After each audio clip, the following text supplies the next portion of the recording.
savez que le président actuel accueilli par le gouvernement chinois. C'est-à-dire le gouvernement chinois a accepté la légalité du gouvernement actuel. Mais est-ce que vous avez des opinions, vous avez quelques idées à dire au gouvernement chinois, au peuple chinois? Mais je crois qu'il s'agisse du gouvernement chinois, qu'il s'agisse du peuple chinois, le peuple chinois a choisi ses dirigeants et ce sont les dirigeants actuels en exercice en Chine et que vous savez qu'en Chine, il y a une alternance qui s'organise, même si ça se fait à l'intérieur d'un même appareil qu'on appelle le Parti communiste chinois, mais aucun dirigeant chinois aujourd'hui, depuis Deng Xiaoping, n'a fait plus de 2 mandats à la tête de la Chine. Donc l'alternance s'organise et nous souhaitions simplement que cette alternance soit aussi possible en République gabonaise. Sincèrement, mon inquiétude, c'est par rapport au Burundi, au Congo, qui ont connu des situations similaires et qui a plus la mobilisation internationale a donné un écho et puis subitement il y a eu un affaiblissement. La mobilisation internationale est là-dessus. Est-ce que vous ne pensez pas que ça puisse venir aussi pour le Gabon?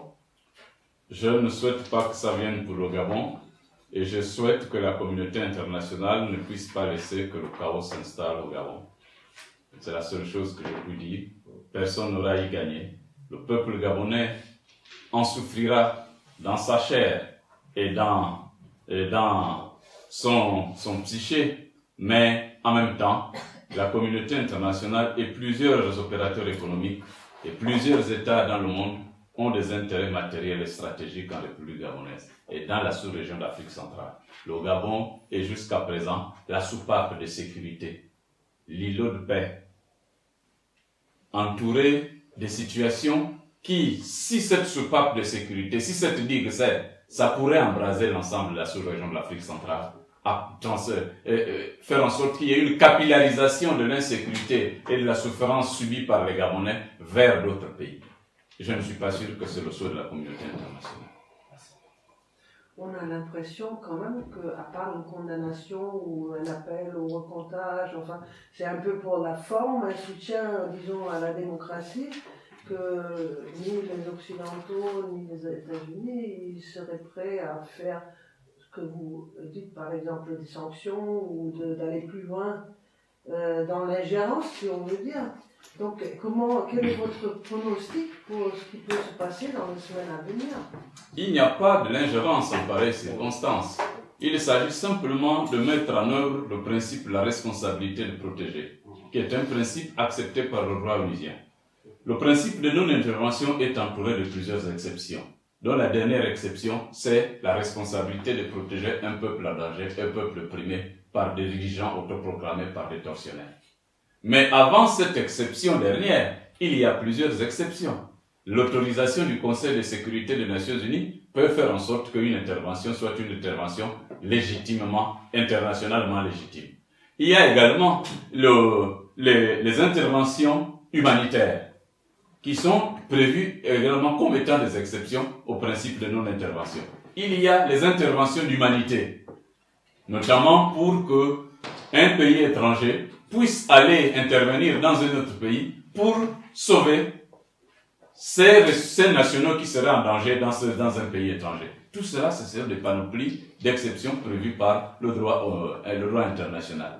Donc, la mise en œuvre de la responsabilité de protéger n'est pas une violation du principe de non-ingérence dans les affaires intérieures d'un État. Il y a affaires intérieures d'un État que lorsque, bien sûr, les dirigeants sont des dirigeants choisis par le peuple, parce qu'il y a un principe fondamental, c'est le principe de la libre autodétermination de chaque peuple. Chaque peuple a la liberté de choisir ses dirigeants. Ce n'est pas le cas au Gabon. Plutôt, un dirigeant avec des hélicoptères militaires, avec des mirages, avions de chasse, en train de pourchasser, de poursuivre son peuple. Est-ce que vous pensez que si les gens viennent protéger un tel peuple, il y aurait une ingérence? Non, au contraire. Ils seront les bienvenus au Gabon.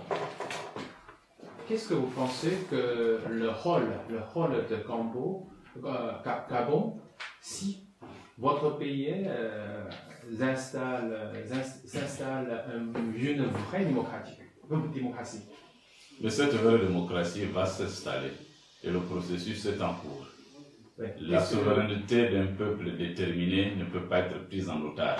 Ce n'est qu'une question de jour. Le peuple a décidé désormais d'exercer directement sa souveraineté et le Gabon sera réellement un pays démocratique qui à chaque fois choisira et révoquera ses dirigeants dans le cadre d'un contrat social qu'ils auront avec les différents prétendants. Qu'est-ce que vous pensez de son rôle dans la région? Mais le rôle, c'est toujours un rôle de stabilisateur, un rôle de soupape. Et vous savez que depuis toujours, le Gabon a toujours participé à toutes les missions de paix, soit des missions civiles, soit des opérations militaires. Et l'une des opérations militaires pour lesquelles le Gabon est partie prenante depuis plusieurs décennies, c'est l'opération des Nations Unies en République centrafricaine. Vous avez dressé un chapelet de violation des droits de l'homme au Gabon. Est-ce qu'il n'est pas suffisant de saisir la Cour pénale internationale sur les atteintes massives aux droits de l'homme au Gabon, surtout évoquées par vous tout à l'heure dans votre intervention? Nous continuons à rassembler les données pour que le dossier soit suffisamment bétonné et qu'en le déposant sur la table de la Cour pénale internationale, qu'il y ait un ensemble d'éléments qui faciliteront les enquêtes de la CPI, les enquêtes qui doivent être à charge et à décharge.